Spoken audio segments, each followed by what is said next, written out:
Good afternoon. My name is Mark Myers. I'm the mayor of Greenwood. Thank you for being here today. Today's not an easy day for the city of Greenwood. Today is very tough. It's been a hard night for our police officers, our firefighters, everyone else involved here today. And I want to thank all those departments for their assistance. Before Chief Isom gets up, I have a few comments I'd like to make. I'll not be able to say anything that's already been said by so many other sites of these mass shootings here in America. I don't want to be among the mayors that has to share these statements, but sadly I am. I grieve for these senseless killings, and I ache for the scars that are left behind on the victims and on our community. And as we stand here in shock, I'm proud of my first responders who instantaneously responded to the scene. The men and women of the Greenwood Police Department, the Greenwood Fire Department, the Johnson County Sheriff's Office, the Indianapolis Metropolitan Police Department, the FBI, the ATF, and other departments as well. We want to thank them for their assistance in this operation last night.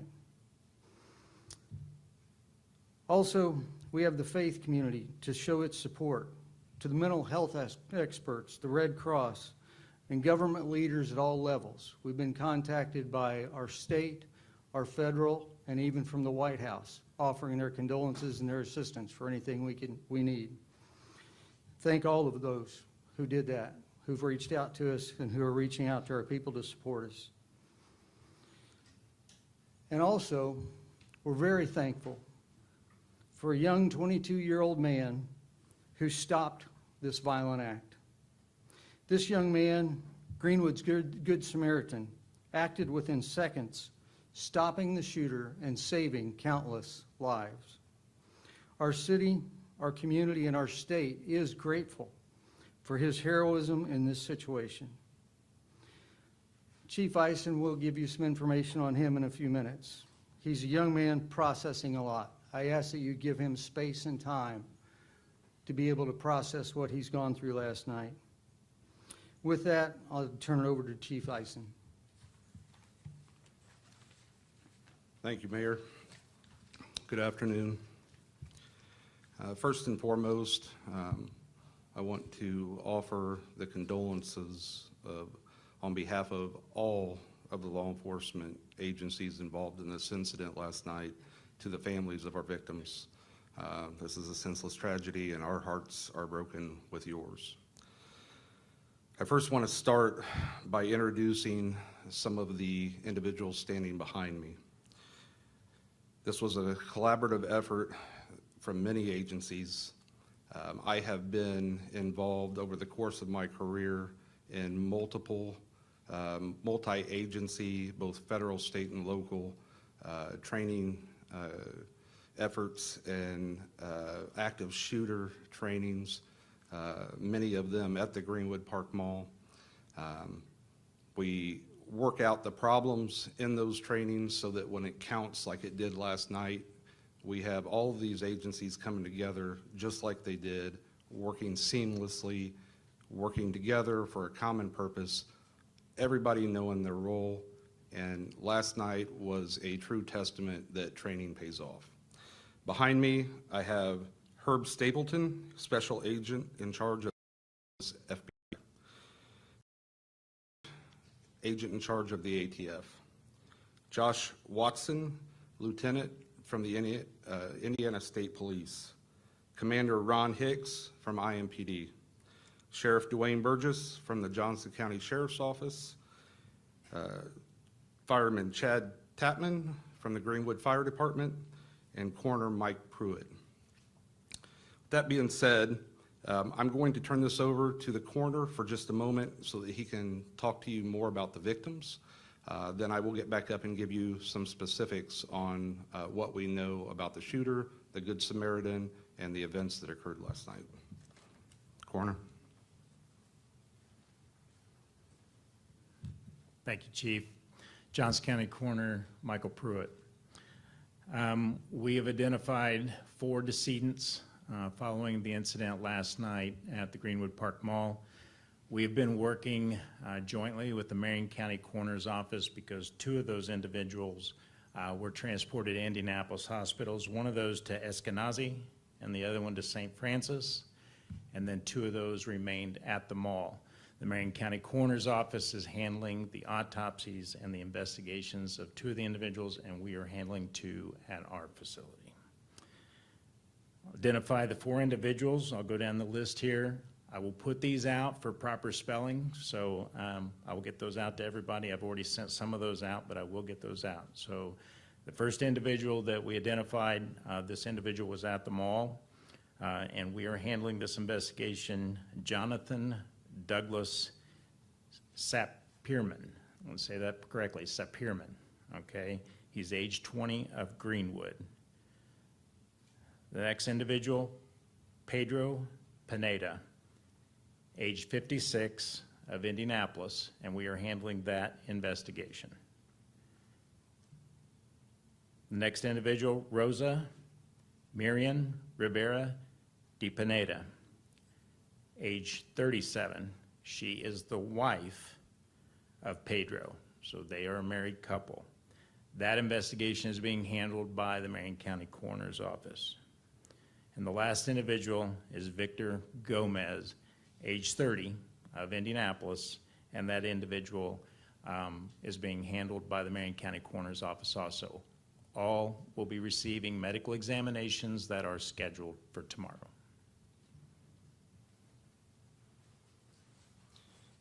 Thank you, Coroner.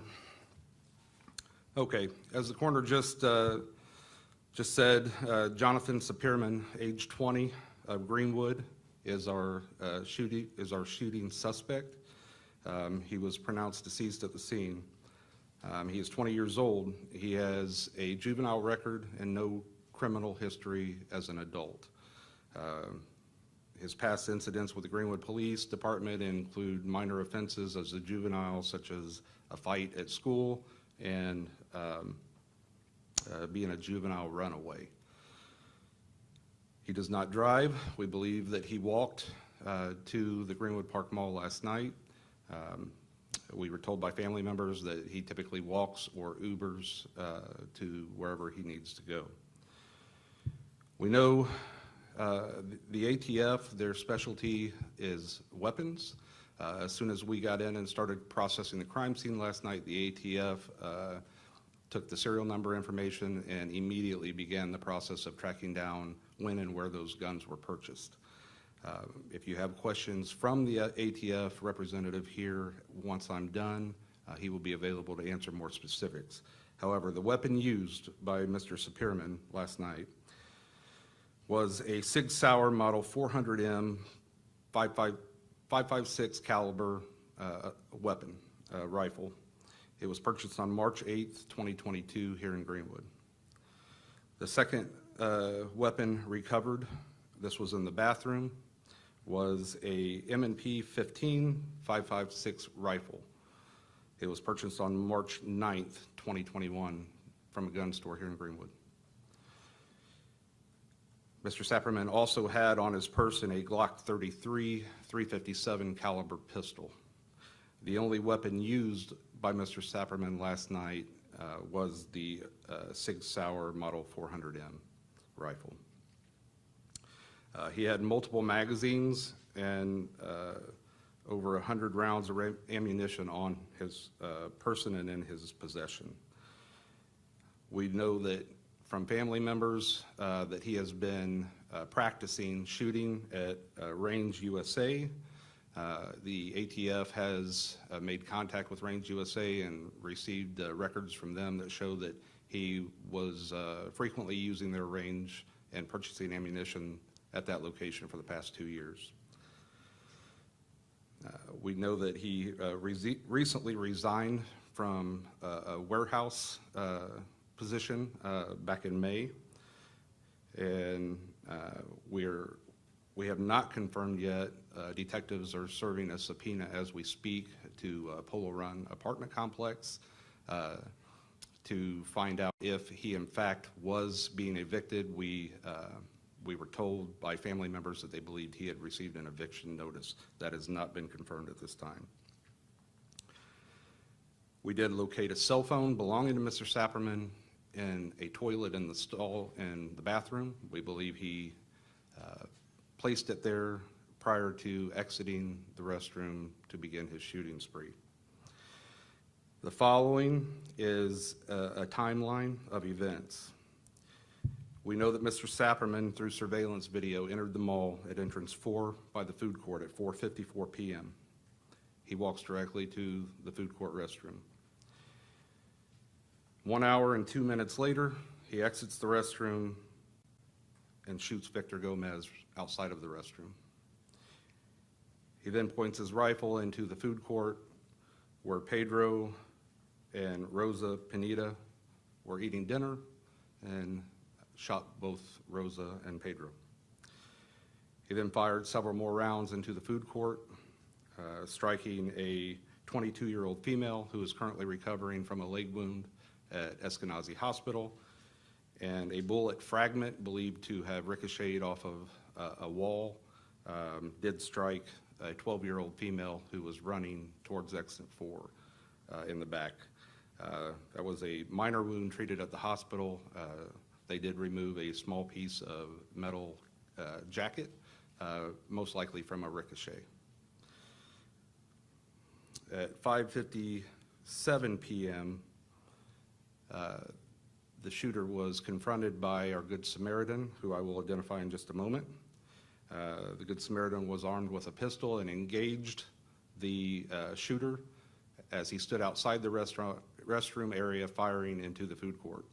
The shooter fired several rounds, striking the suspect. The suspect attempted to retreat back into the restroom and fell to the ground after being shot. We recovered 24 .223 rifle rounds shot by the suspect and 10 handgun rounds fired by the Good Samaritan. The Good Samaritan, once again, he has authorized us to release his name. He is requesting you give him time to process and grieve himself before reaching out to him. His name is Elijah Dicken, and that is spelled Elisjsha, and he resides in Seymour, Indiana. He was at the mall last night with his girlfriend shopping.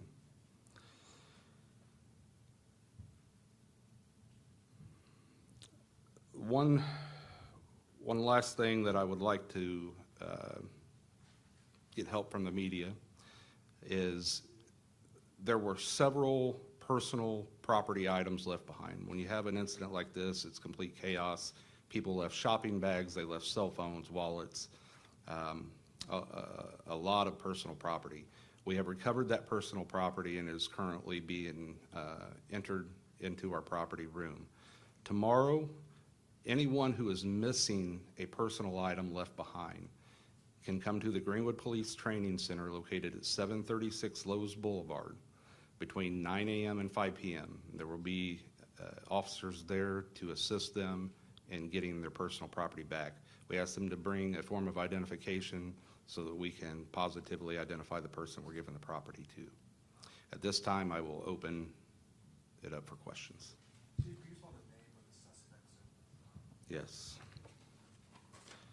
It's Jonathan Sapirman, and it is spelled Jonathan Sapirman.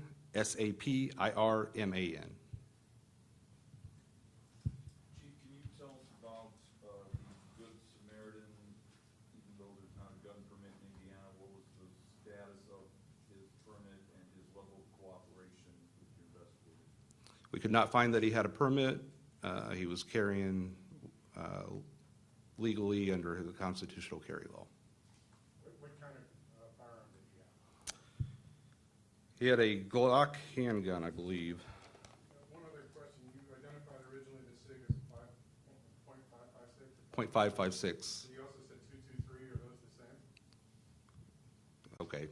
.556, yes, they're very similar. They shoot .223 rounds also. So how should we identify them, as 223? .556. Okay, Chief, can you tell us about the conversation between your detectives and your Good Samaritan, what he expressed to them? And he obviously, this has been a difficult situation for him. Can you explain how Well, I personally didn't speak to him. I did watch the video, the surveillance video, which captured pretty much the entire incident. I will say his actions were nothing short of heroic. He engaged the gunman from quite a distance with a handgun, was very proficient in that, very tactically sound, and as he moved to close in on the suspect, he was also motioning for people to exit behind him. He has, to our knowledge, he has no police training and no military background. As you watched that tape, were you able to explain to yourself what would have happened if this man had been, let's say, at J.C. Penney at the other end of the mall instead of right there? How much worse would this have been? At that time of night on a Sunday, I couldn't speculate. I don't know. I don't know how many people were in that area of the mall. Chief, you talked that training paid off, that you trained before with other agencies. Can you, without giving away the trade secrets, explain how you were able to coordinate with your fellow law enforcement to respond and reach a successful situation? Sure. So in an incident like this, when an active shooter situation goes out, there's several.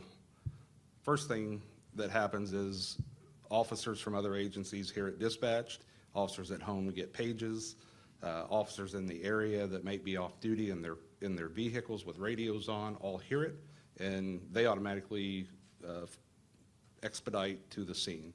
So we have a lot of self-reporting LEOs that may not be on duty from other agencies.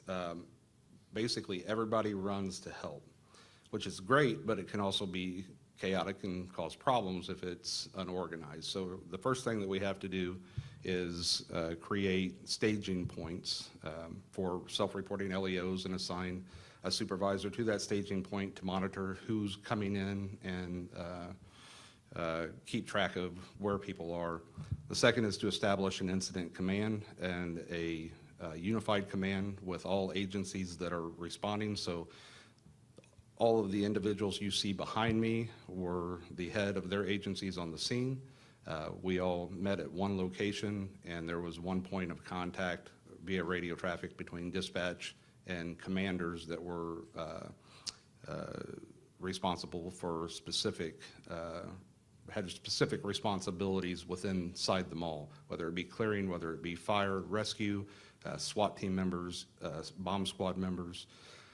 So it all comes through a central point of command with everyone you see behind me at the command center.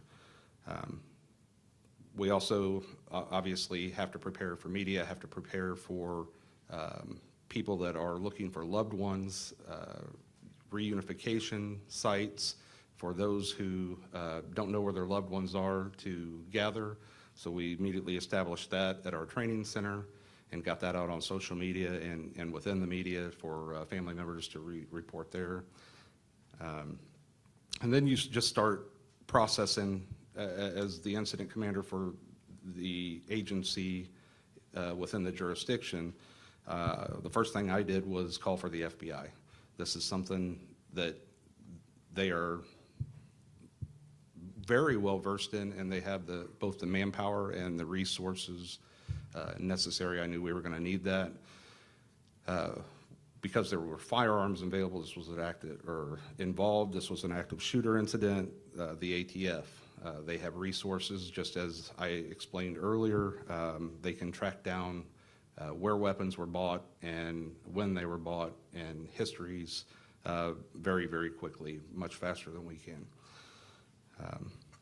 So you just start pooling resources and getting organized, and pretty much everything else falls into place. You treat the wounded, evacuate the mall, set up perimeters, and once everything's clear, you move in to begin your investigation. And the investigations go further out. They go, once we identify the shooter, then we have to get search warrants for the shooter's house, and then we move to the house. So it's very methodical, very slow, but everyone did exactly what they were supposed to last night. Have you found anything in terms of motive yet, or did the shooter have any connection to the mall beyond being a resident that you're aware of? No.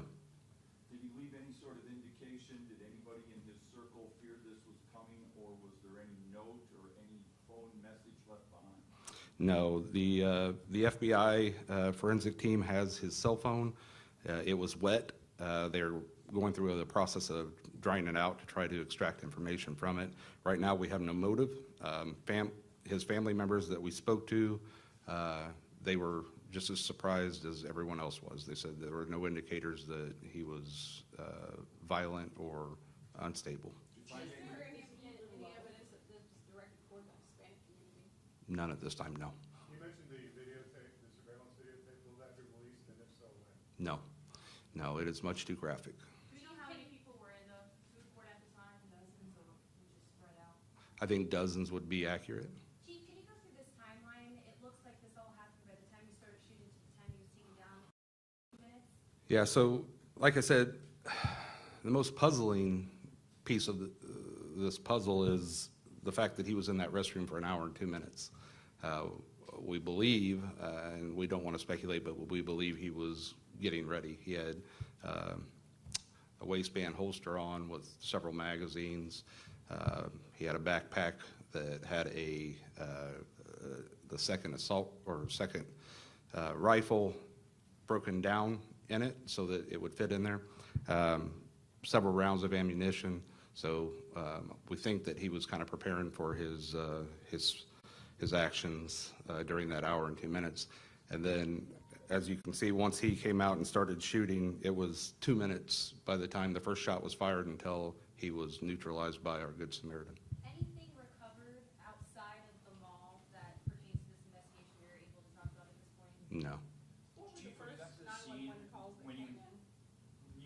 when you encountered the Good Samaritan at the scene, was he escorted out, taken into custody? Do you have to identify who this person actually was and that he wasn't the actual shooter? Correct, yes. He was handcuffed. His gun was collected. We took him back to the Greenwood Police Department where detectives interviewed him, confirmed his statements. Once we were able to view the video, his statements correlated with the video, and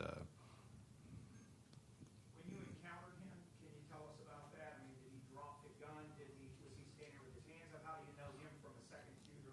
yeah, and that's always a concern. That's always a concern because he was in civilian clothes with, shorts and a T-shirt on. So he cooperated fully when officers arrived. He actually approached mall security and told them that he was the one that neutralized the shooter and waited for the officer's arrival. Is there any reason to believe that the shooter was under the influence of any kind of alcohol, drugs? Not at this time. We'll know more after toxicology results of return from the autopsy. Did the alleged shooter live alone or with his family? I'm sorry? Did the alleged shooter live with his family? He lived alone. Okay. Did he use clothes in the bathroom too, or like a change of clothes? I'm not aware. Was anyone with the husband and wife who were killed? Did they have any kids or any family members or anyone with them? Do you know? Not to my knowledge. Chief, that the two 5.56 rifles, they were purchased legally, were they purchased by the suspect or? Yes. Yes. Are there any other questions for any of the professionals standing behind me? What were the first 911 calls that came in on this? Okay, the first 911 calls were of an active shooter in the food court at the mall. That brings up a very good point. The Johnson County 911 Center is set up, if they get overwhelmed, if there's too many calls coming in for them to answer, if all lines are busy, those 911 calls are routed to the Bartholomew County 911 Center. So the Bartholomew County 911 Center received, I talked to Sheriff Myers this morning, and he said they received about 50 calls.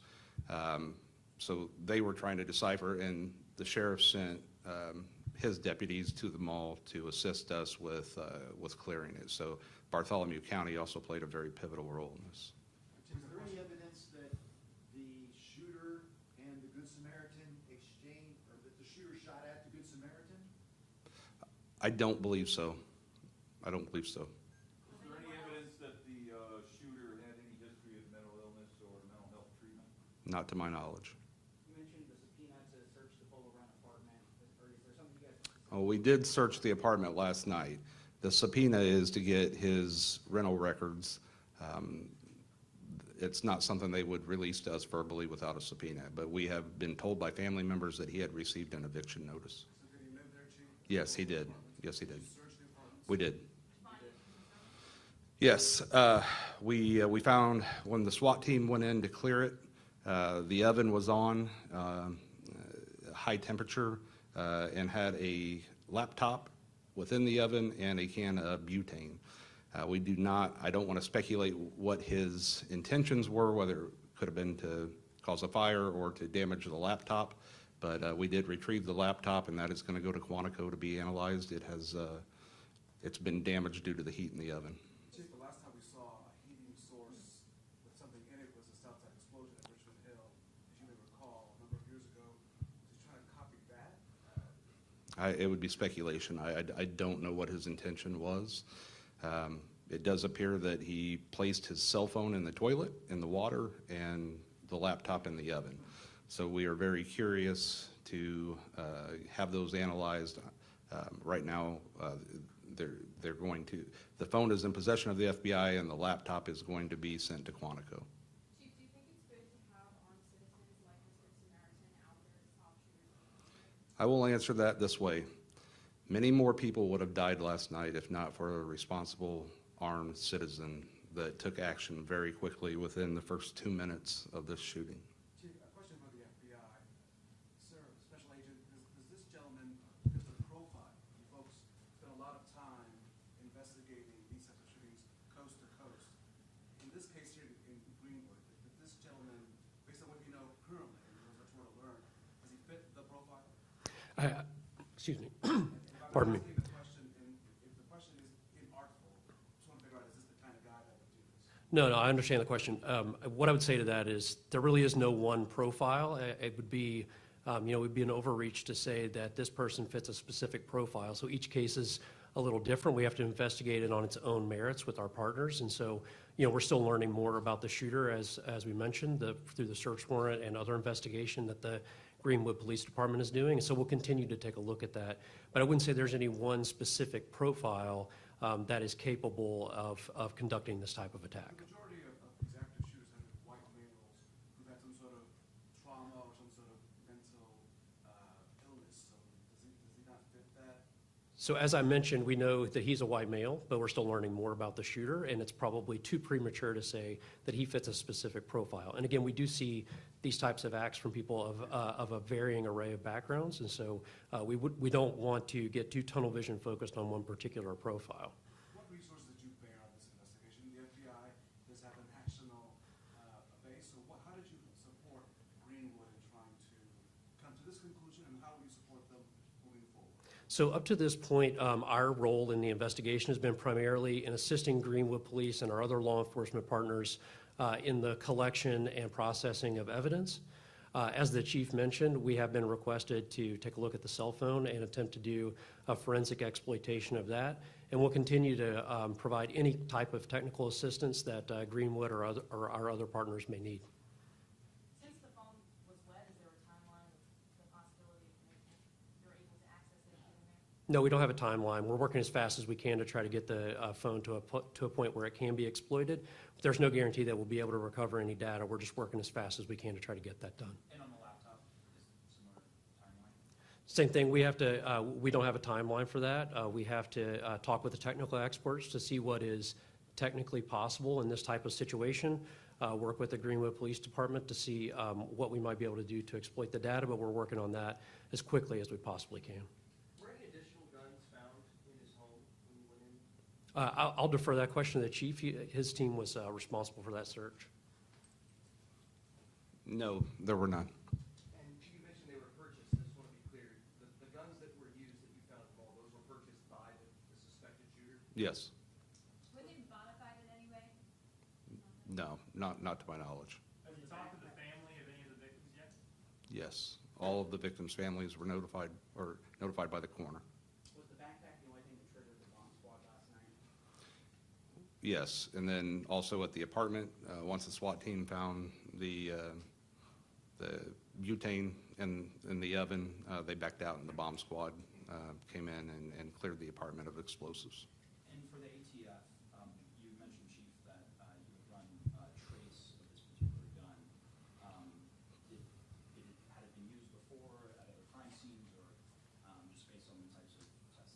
Yes, so we will submit the fired cartridges to our National Integrated Ballistic Information Network to determine if it was used in a crime in the past, but that will take some time to get that back, but that's in process right now. Chief, is there any reason to believe that the shooter knew any of these victims personally in any way? No, we don't believe so. How many bullets? How many bullets? No, no body armor. The first person that died, the shooter, the first shooter, how many? Our suspect?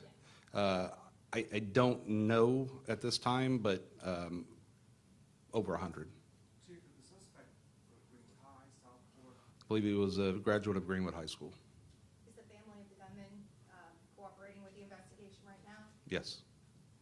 Do you know if the gunman planned to kill himself or had an escape plan? No. He, right now, we have no motive at all. Chief, how are you all doing going through all of this? You've practiced this for years. Obviously, this is a real thing. How are you all doing?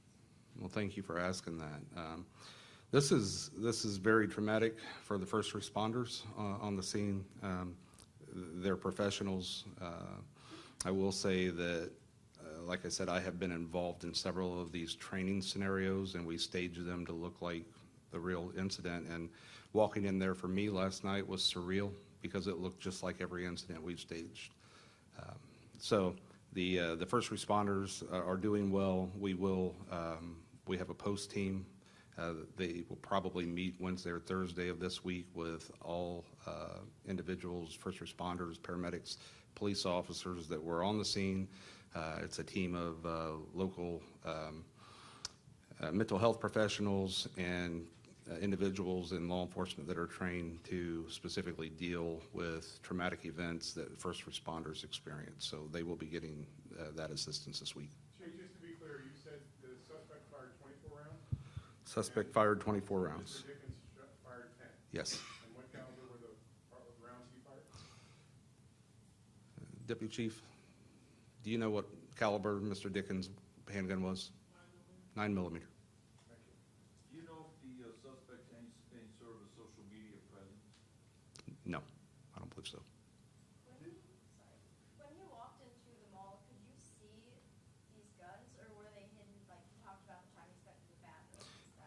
Yeah, so rifles are able to be broke down into 2 pieces. We believe that he carried them in a bag. Okay, thank you. Can we ask one more question? Have any of the family members of the victims asked you guys to share anything on their behalf that they'd like us to share at this point? No, but I will release, we do have a photo of our suspect. I will release that to you after this press Could conference. you spell his first name again, please? I didn't get it. Which one? Mr. Dickens, Elijah? It is spelled Elisjsha. Spell last name, please. Dicken. And the bystander, Thank you.